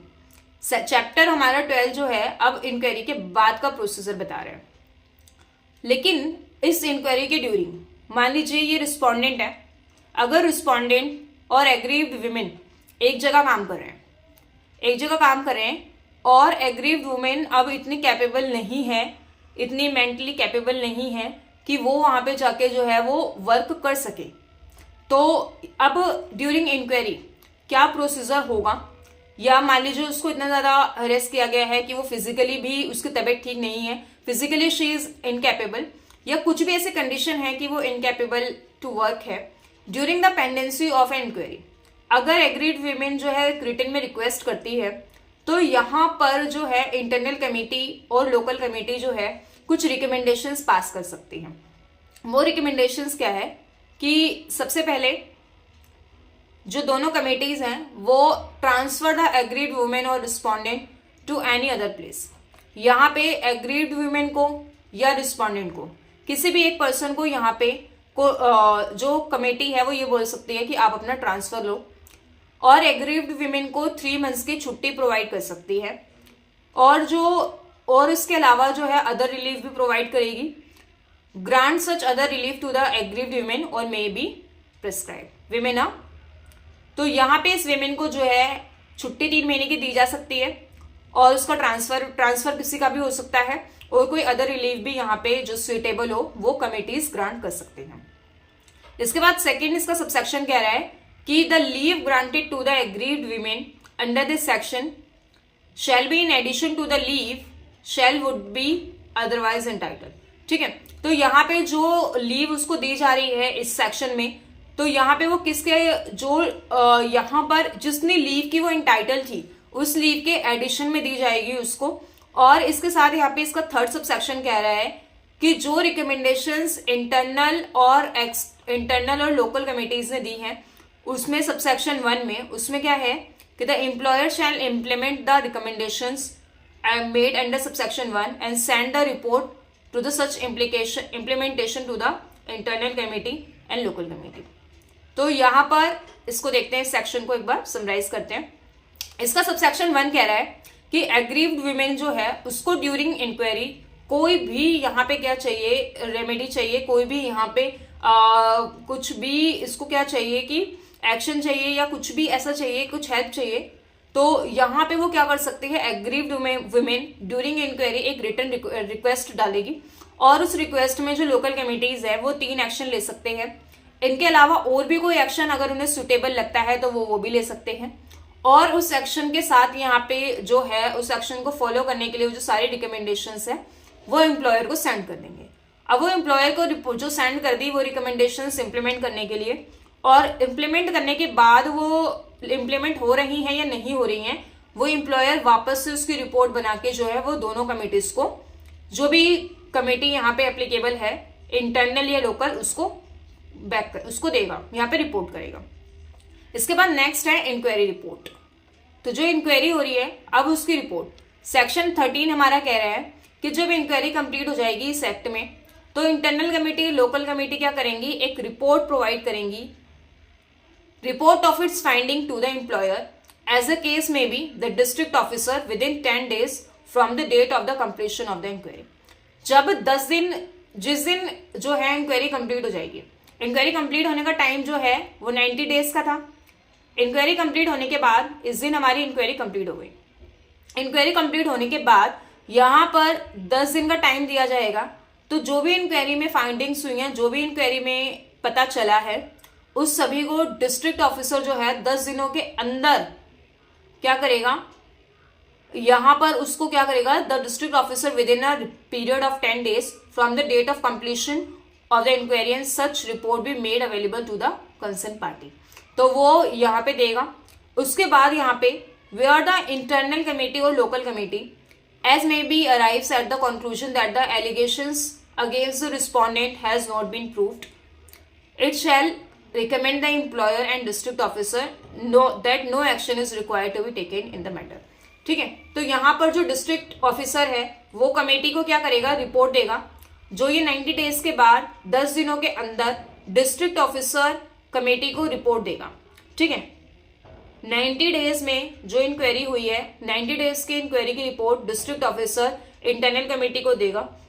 Internal committee जो है हमारी, इंटरनल या लोकल कमेटी जो भी एप्लीकेबल है, वो कमेटी देखेगी कि अगर एलिगेशंस यहाँ पे प्रूफ हो रहे हैं, लगते हैं तो एक्शन लिया जाएगा, अगर नहीं लगते हैं तो एक्शन नहीं लिया जाएगा। तो सब सेक्शन में क्या है कि एलिगेशंस प्रूफ नहीं होते तो एक्शन नहीं है। थर्ड सब सेक्शन कह रहा है कि एलिगेशंस हैं एलिगेशंस प्रूव्ड हो गए हैं तो यहाँ पे अब एक्शन क्या लिया जाएगा। सबसे पहला एक्शन तो ये लिया जाएगा, अगर सेक्सुअल हेरेसमेंट या कोई भी मिसकंडक्ट हुआ है वो वर्क प्लेस पे हुआ है तो यहाँ पर जो सर्विस रूल एप्लीकेबल्स हैं उस वर्क प्लेस पे वो रिस्पोंडेंट के ऊपर लगेंगे, उससे रिस्पोंडेंट जो है उसको आगे ट्राई किया जाएगा। और अगर कोई भी सर्विस रूल नहीं है तो जिस तरह से इसमें प्रिस्क्राइब किया गया है उस तरह से उसको ट्रीट किया जाएगा। सेकेंड चीज क्या है, टू डिडक्ट, उसकी सैलरी में से जो है वो सैलरी डिडक्ट की जा सकती है, वेजेस डिडक्ट किए जा सकते हैं, और वो जो वेजेस और सैलरी जो अमाउंट डिडक्ट किया जाएगा वो उस एग्रीड वीमेन को दिया जाएगा। और जैसे सेक्शन 15 में भी हम देखेंगे तो वो जो अमाउंट है वो एग्रीड वीमेन को दिया जाएगा। इसका प्रोवाइजो ये कह रहा है कि यहाँ पे जो डिडक्शन है, अगर मान लीजिए जो रिस्पोंडेंट पर्सन है उसका डिडक्शन जो है पॉसिबल नहीं है क्योंकि वो काफी दिन से जो है वो काम नहीं कर रहा था या छुट्टी पर था, उसने छुट्टी कर ली थी, कुछ भी चीज थी, तो रिस्पोंडेंट को ये डायरेक्ट किया जाएगा कि आप क्या करो, आप अमाउंट जो है वो एग्रीव्ड वीमेन को पे करो। लेकिन अब उसके पास वो अमाउंट भी नहीं है, ठीक है, ना तो उसके पास सैलरी है, सैलरी में से पैसे मिल पा रहे हैं, ना वो खुद से दे रहा है। तो ऐसे केस में कोर्ट जो है, यहाँ पे कमेटीज जो हैं वो ये ऑर्डर कर देंगी कि हम वो अमाउंट कहाँ से लेंगे। Order for recovery of the sum as the arrears of land revenue to the concern district officer. तो कंसर्न डिस्ट्रिक्ट ऑफिसर को यहाँ पे दे दी जाएगी कि यहाँ पे जो उसके लैंड से वो पैसे रिकवर किए जाएं और वो पैसे रिकवर करके किसको दिए जाएंगे, एग्रीव्ड वीमेन को। इसके बाद नेक्स्ट है, ये सारा जो काम है ये काम होगा 60 डेज में। The employer and the district officer shell act upon the recommendations with in 60 days on of its report on with in 60 days of its receive by him. तो यहाँ पे ये सारा काम करने के लिए डिस्ट्रिक्ट ऑफिसर और एम्प्लॉयर को 60 डेज का टाइम मिलेगा। नेक्स्ट है यहाँ पे सेक्शन 14 है हमारा। सेक्शन 14 पनिशमेंट के बारे में बात कर रहा है, false malicious complain and false evidences. अगर एग्रीव्ड वीमेन जो है उसने कोई भी फॉल्स केस किया है, फॉल्स एविडेंसेस दिखाए हैं या कोई भी कंप्लेन जो है वो फॉल्स मैलिशियस है, तो ऐसे केस में सर्विस रूल्स में जो पनिशमेंट है वो उसको मिलेगी। डिटर्मिनेशन ऑफ कंपनसेशन, कंपनसेशन किस तरह से डिसाइड होगा, जैसे अभी हमने सेक्शन 13 में पढ़ा, सेक्शन 13 में हमने पढ़ा कि किस तरह से जो है यहाँ पे जो रिस्पोंडेंट है उसको उसकी सैलरी डिडक्ट होगी, उसकी सैलरी या उसको ऑर्डर किया जाएगा पैसे पे करो उस एग्रीड वीमेन को। तो हम किस तरह से कंपनसेशन डिसाइड करेंगे। कंपनसेशन डिसाइड करने के लिए यहाँ पे कुछ यहाँ पे पैरामीटर्स बताए गए हैं, 5 पैरामीटर्स बताए गए हैं जिनको कंसिडर किया जाएगा किसलिए, यहाँ पे उसको कंपनसेशन डिसाइड करने के लिए कि उस विमेन को, एग्रीड विमेन को कितना मेंटल ट्रॉमा हुआ है, कितना उससे पेन हुआ है, suffering and emotional distress cause to the aggrieved women, the loss in the career opportunity due to the incidents of the sexual harassment, जो मेडिकल एक्सपेंसेस उसके हुए हैं चाहे वो फिजिकली हो चाहे साइकाइट्रिक हो, सभी ट्रीटमेंट के पैसे यहाँ पे रिस्पोंडेंट के थ्रू होंगे, रिस्पोंडेंट पे करेगा, उसको कंपनसेशन डिसाइड होगा इन बेसिस पे। Income and financially status of the respondent, feasibility of payment in lump sum और इन इंस्टॉलमेंट। तो ये जो कंपनसेशन अमाउंट है ये इंस्टॉलमेंट में भी हो सकता है और एक बार में भी हो सकता है। तो ये सभी पैरामीटर्स जो हैं डिसाइड करेंगे इससे कंपनसेशन। इसके बाद नेक्स्ट है यहाँ पे प्रोहिबिट ऑफ पब्लिकेशन और making non content of complaint और एंड इंक्वायरी प्रोसीडिंग्स। तो यहाँ पर ये एक पनिशमेंट बता रहा है कि जैसे कि हमारा राइट टू इंफॉर्मेशन एक्ट होता है जिसमें हम इंफॉर्मेशन, जो किसी भी इंफॉर्मेशन का हमें जानने का अधिकार होता है, तो बेसिकली इस सेक्शन में ये है कि जो एग्रीड विमेन है उसकी आइडेंटिटी हाइड रहेगी और उसकी पब्लिकेशन नहीं होगी। अगर कोई पब्लिकेशन होती है या कोई ऐसा कंटेंट जो उसकी कंप्लेंट का है उसको वायरल किया जाता है ड्यूरिंग इंक्वायरी और एट एनी टाइम, तो वो जो है प्रिस्क्राइब जो भी सर्विस रूल्स है उसके तहत उसको पनिश किया जाएगा। और यहाँ पे इसका प्रोवाइसो देखना है। प्रोवाइसो कहता है कि that information may be disseminated regarding the justice secured to any women of sexual harassment under this act without disclosing the name, हम उसका नाम डिस्क्लोज नहीं करेंगे, उसका एड्रेस, आइडेंटिटी और any other particular calculated to lead to the identification of the aggrieved women और witness. तो aggrieved women और विटनेस सबकी आइडेंटिटी यहाँ पे हाइड रहेगी। इसके बाद penalty for publication and making non content to complaint और इंटरनल इंक्वायरी प्रोसीडिंग्स। तो ये जो पनिशमेंट है, पनिशमेंट अगेन इसमें जो सेक्शन 15 और सेक्शन 17 की है वो सर्विस रूल और एज प्रिस्क्राइब्ड है। सेक्शन 14 और सेक्शन 17 इनकी पनिशमेंट स्पेसिफाइड नहीं है, जितनी सर्विस रूल में लिखी गई है उतनी पनिशमेंट इनको मिलेगी। इसके बाद अपील का प्रोविजन, ये अगेन इंपॉर्टेंट प्रोविजन है। कौन कौन से प्रोविजन की हम जो है अपील कर सकते हैं। तो कोई भी जो पर्सन है एग्रीव्ड पर्सन, वो इन 4 सेक्शन की अपील करेगा, इस 4 सेक्शन के प्रोविजंस में अपील कर सकता है। सेक्शन 13 का सबसेक्शन 2 सेक्शन 13 का सबसेक्शन 3 का clause 1, clause 2, section 14 and section 17। In sections के अलावा जो रिकमेंडेशंस दी गई थी सेटलमेंट में, अगर उन रिकमेंडेशंस को इम्प्लीमेंट नहीं किया जा रहा है तो उसके अगेंस्ट भी यहाँ पे जो है जो भी इम्प्लीमेंटेशंस हैं उनको अपील की जाएगी। और ये अपील कहाँ की जाएगी? अपील टू द कोर्ट और tribunal in accordance with the provision of service rule. Service rule में डिसाइड होगा कि जो अपीलेट कोर्ट किसे बनाया जाएगा, तो उसके हिसाब से यहाँ पे जो है वो अपील की जाएगी। और ये अपील का टाइम होगा 90 डेज। 90 डेज के अंदर आप क्या करोगे? अपील करोगे। एक बार सेक्शन 13, 14 और 17 को देखते हैं जिसमें अपील हम फाइल कर सकते हैं। सेक्शन जो हमारा 13 का सबसेक्शन 2, 14 एंड 17। जो हमारा सेक्शन 17 है बेसिकली उसमें पेनल्टी है, 14 में भी पेनल्टी है, और सेक्शन 13 जो है, सेक्शन 13 में इंक्वायरी रिपोर्ट है।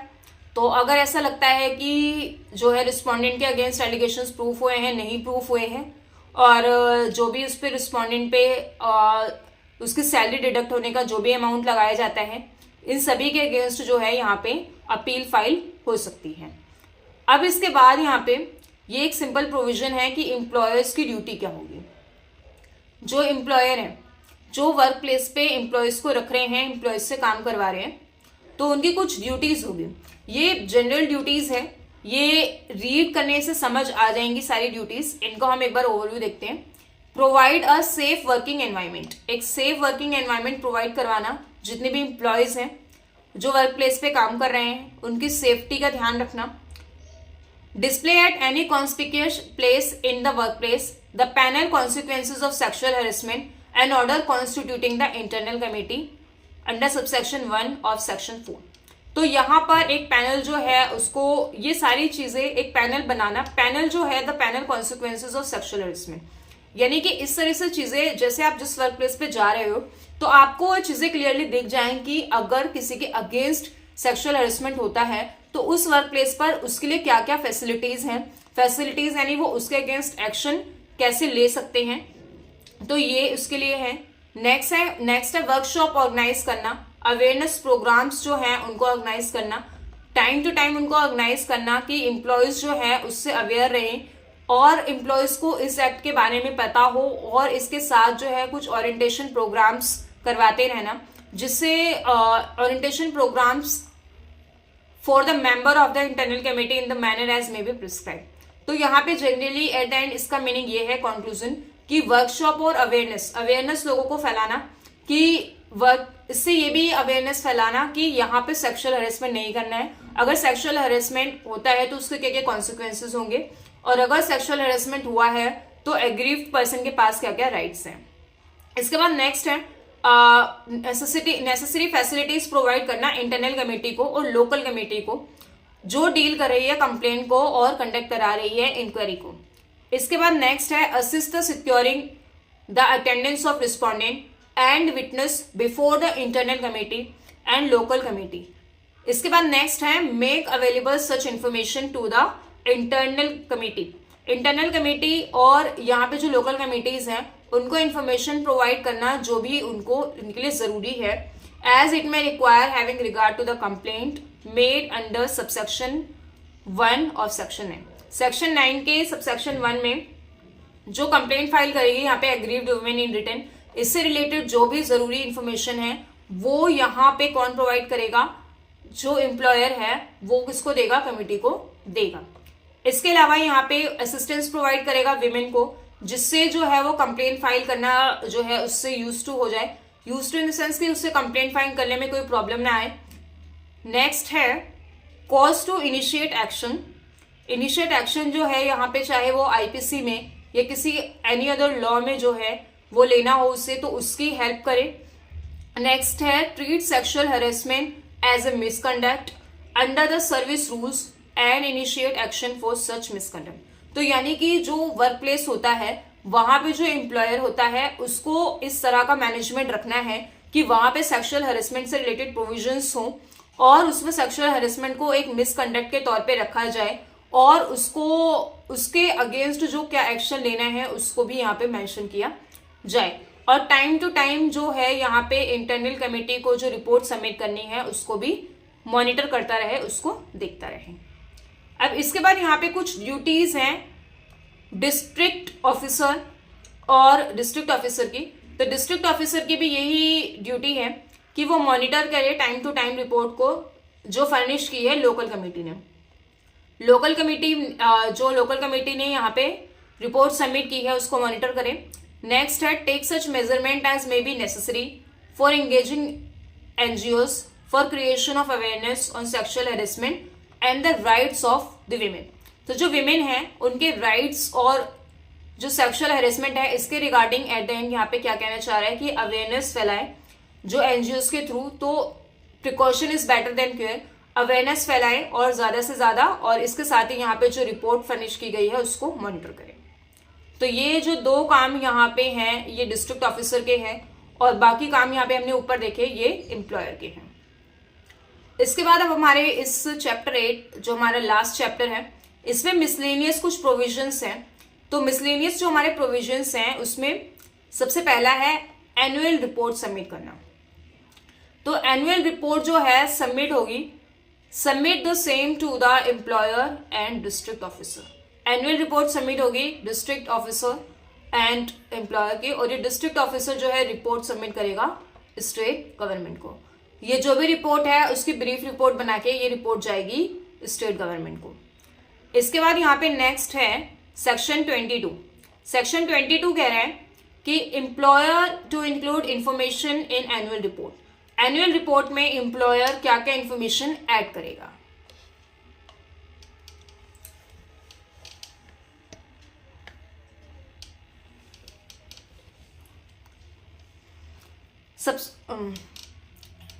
एनुअल रिपोर्ट में क्या क्या इंफॉर्मेशन जो है वो एम्प्लॉयर ऐड करेगा। सबसे पहले वो कितने केसेस यहाँ पे फाइल हुए हैं उन सभी केसेस को लिखेगा, नंबर लिखेगा उनके कितने केसेस फाइल हुए हैं और उनमें से कितनों का डिस्पोजल हुआ है, और जो भी ऑर्गेनाइजेशंस की एनुअल रिपोर्ट है एनुअल रिपोर्ट के अंदर कितने डिस्पोज ऑफ हुए हैं केसेस उनको लिखेगा।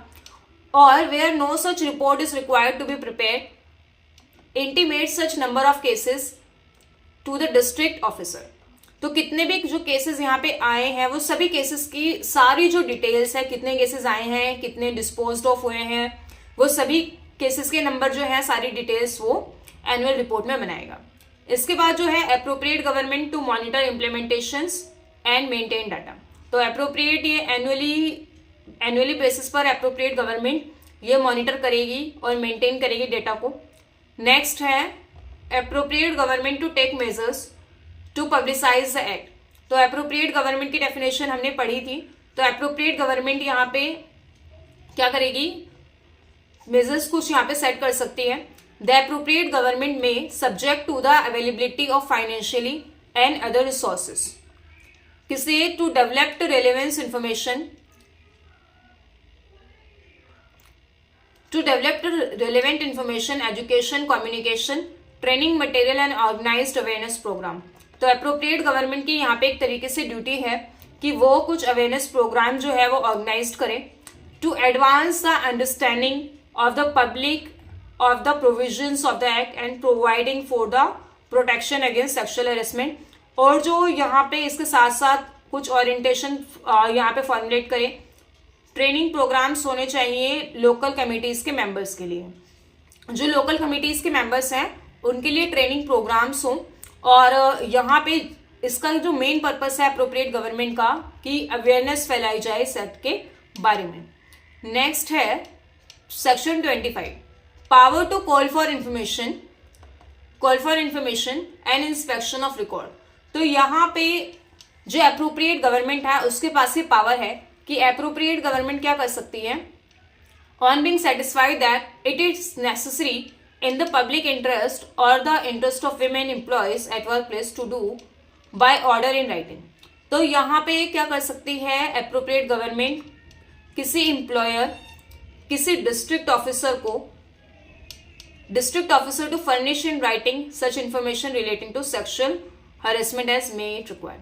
तो यहाँ पे रिकॉर्ड मांग सकती है किसी भी डिस्ट्रिक्ट ऑफिसर या किसी एम्प्लॉयर से कि आप मुझे रिपोर्ट दो, रिपोर्ट यहाँ पे राइटिंग में कि क्या जो स्टेटस है सेक्सुअल हरेसमेंट का एट योर प्लेस। तो यहाँ पे एम्प्लॉयर जो है और डिस्ट्रिक्ट ऑफिसर लाइबल होंगे यहाँ पे एप्रोप्रिएट गवर्नमेंट को रिपोर्ट करने के लिए। नेक्स्ट है authorised any officer to make inspection at the record and workplace in the relation to sexual harassment, who shall submit a report of such inspection to its within a period as may be specified in order। तो यहाँ पे इसका subsection 2 कह रहे हैं कि जो appropriate government है, ये जो हमारी एप्रोप्रिएट गवर्नमेंट है, अगर उसको वो चाहे तो एम्प्लॉयर और डिस्ट्रिक्ट ऑफिसर इनसे भी रिपोर्ट मंगवा सकती है, और वो चाहे तो किसी ऑफिसर को भी यहाँ पे क्या कर सकती है, ऑथराइज कर सकती है कि आप जाओ और एक पर्टिकुलर जगह पे जिस वर्क प्लेस का उसे डेटा चाहिए वहां पर इंस्पेक्शन करके आओ और इंस्पेक्शन करने के बाद मुझे उसकी रिपोर्ट लाकर दो। इसके बाद यहाँ पे नेक्स्ट है every employer and district officer shell produced on demand before the officer making the inspection all information record and other document. यहाँ पे अंडर सबसेक्शन 2 में सब क्लॉज बी में जो सब क्लॉज बी है इसमें जो पर्सन ऑथराइज किया जाएगा, ऑफिसर ऑथराइज किया जाएगा, इसके साथ कोऑपरेट करेंगे यहाँ पे एम्प्लॉयर और डिस्ट्रिक्ट ऑफिसर। जो भी इंफॉर्मेशन इस ऑफिसर को चाहिए वो डिस्ट्रिक्ट ऑफिसर और एम्प्लॉयर प्रोवाइड करवाएंगे। अब हमारा सेक्शन 26 हमारा कह रहा है कि non compliance with the provisions of this act. अगर कोई पर्सन इस एक्ट के प्रोविजंस को कंप्लाई नहीं करता तो उसकी क्या पनिशमेंट यहाँ पर होगी। तो यहाँ पर अगर कोई एम्प्लॉयर है वो इंटरनल कमेटी कॉन्स्टिट्यूट नहीं करता, ठीक है, जो एक्शन उसको लेने के लिए बोले गए हैं सेक्शन 13 में, सेक्शन 14 में, सेक्शन 22 में, अगर वो उन एक्शंस को नहीं लेता है या किसी भी रूल का कॉन्ट्रवेन करता है और अटेम्प्ट टू कॉन्ट्रवेन और abets to contravention to other provisions of this act, तो यहाँ पर उस पर 50,000 रुपए का क्या लगेगा, फाइन इम्पोज होगा। और इसके साथ ही यहाँ पर अगर वो प्रीवियसली कन्विक्टेड है under any offences related to women और अंडर दिस जिस एक्ट को हम पढ़ रहे हैं इस एक्ट में वो पहले से ही कन्विक्टेड रह चुका है एक बार, यानी कि वो हैबिचुअल ऑफेंडर है या रिपीट ऑफेंडर है, तो उसकी पनिशमेंट डबल हो जाएगी। और इसके साथ ही यहाँ पे उसका जो लाइसेंस है, उस पर्सन का जो लाइसेंस है वो कैंसिल हो सकता है, विड्रॉ भी हो सकता है, और अगर वो रिन्यूअल कराना होगा तो रिन्यूअल भी नहीं होगा, तो ये उसका लाइसेंस कैंसिल हो जाएगा। कैंसिलेशन ऑफ हिज लाइसेंस और विड्रॉवल और नॉन रिन्यूएबल और अप्रूवल और cancellation of the registration as the case may be by the government और local authority required for carrying on his business और एक्टिविटी। यानी कि जो लाइसेंस और यहाँ पे जो लाइसेंस और अप्रूवल उसको उस बिजनेस को रन करने के लिए मिला था, जो उस एक्टिविटी को वर्क प्लेस पे काम करने के लिए मिला था, उस एक्ट को यहाँ पे जो है उस लाइसेंस को यहाँ पे कैंसिल किया जा सकता है। तो ये सेक्शन जो हमारा 26 है ये एक तो जो फ्रेश ऑफेंडर है उनके लिए है और रिपीट ऑफेंडर उनके लिए भी पनिशमेंट है, और उसके कॉन्सिक्वेंसेस में फाइन के साथ साथ यहाँ पे कैंसिलेशन का प्रोविजन भी है। नेक्स्ट है हमारा cognizance of offences by court. तो ये जो कॉग्निजेंस कौन लेगा और कॉग्निजेंस के साथ साथ यहाँ पे ये किस टाइप के ऑफेंसेस हैं, जैसे कि यहाँ पे हमने अभी लास्ट वीडियो में डाउरी के बारे में पढ़ा था, तो डाउरी में जो ऑफेंसेस थे वो कॉग्निजेबल ऑफेंसेस थे। तो इस वीडियो में हम जो ये एक्ट कर रहे हैं, एक्ट पढ़ रहे हैं, ये नॉन कॉग्निजेबल ऑफेंस है, और इसमें जो एग्रीव्ड विमेन है ये रिटन कंप्लेंट फाइल करेगी और जो रिटन कंप्लेंट फाइल करेगी ये खुद भी कर सकती है, किसी और पर्सन के थ्रू भी कर सकती है। तो no court shall take cognizance of any offence punishable under this act और any rules made thereunder. तो यहाँ पे यानी एट द एंड इसमें ये है कि इस सेक्शन में जो कॉग्निजेंस दिया जाएगा वो कंप्लेंट पे लिया जाएगा, रिटन कंप्लेंट जो एग्रीव्ड विमेन ने फाइल की है, एग्रीव्ड विमेन ने फाइल की हो या उसके बिहाफ पे फाइल की गई हो, तो ये उस पर उस कंप्लेंट पे कॉग्निजेंस दिया जाएगा। और कॉग्निजेंस लेने के लिए मेट्रोपॉलिटन मजिस्ट्रेट और जुडिशियल मजिस्ट्रेट फर्स्ट क्लास जो है वो इसमें कॉग्निजेंस ले सकते हैं और ये ऑफेंस जो है वो नॉन कॉग्निजेबल होगा। नेक्स्ट है यहाँ पे सेक्शन 28। सेक्शन 28 बात कर रहा है, कह रहा है बहुत सिंपल है ये, act not in derogation of any other law.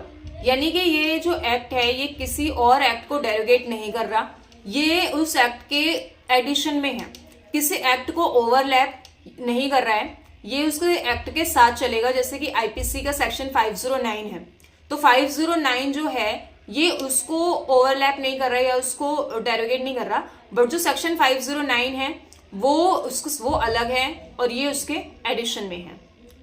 इसमें रूल मेकिंग पावर, मैंने स्टार्टिंग में बताया था कि रूल मेकिंग पावर जो है वो सेंट्रल गवर्नमेंट के पास है। सेंट्रल गवर्नमेंट इन सब चीजों पर जो है वो रूल्स बना सकती है, अमेंडमेंट कर सकती है।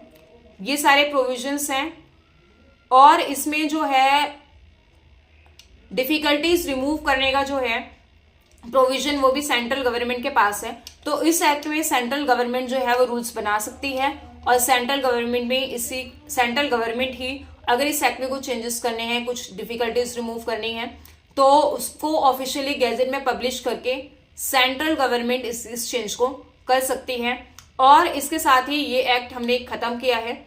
और इस एक्ट से रिलेटेड अगर आपकी कोई भी क्वेरी है तो आप मुझसे कमेंट सेक्शन में पूछ सकते हैं। और इस एक्ट की जो पीडीएफ है वो मैं आपको अपने टेलीग्राम चैनल भावना एजुकेशन डायरी या इसका लिंक जो है मैं आपको डिस्क्रिप्शन बॉक्स में दे दूंगी। मैं अपने टेलीग्राम चैनल पे ही सारी जो एक्ट या जो भी वीडियोस बनती है उसकी पीडीएफ मैं वहां शेयर करती हूँ। तो आप टेलीग्राम चैनल पे मुझसे जुड़ सकते हैं या आप इंस्टाग्राम पे मुझसे कनेक्ट हो सकते हैं। इसके बाद हम अगेन नेक्स्ट वीडियो में जो माइनर एक्ट हैं जो जुडिशरी एग्जाम्स में पूछे जाते हैं, अपकमिंग जो यूपी जुडिशरी एग्जाम आ रहा है तो नोटिफाई नहीं हुआ है, अभी नोटिफिकेशन नहीं आया है, बट उसके माइनर एक्ट्स को कवर करेंगे। तो अगर अभी तक आपने हमारे चैनल को सब्सक्राइब नहीं किया तो do subscribe my channel and don't forget to share. Thank you.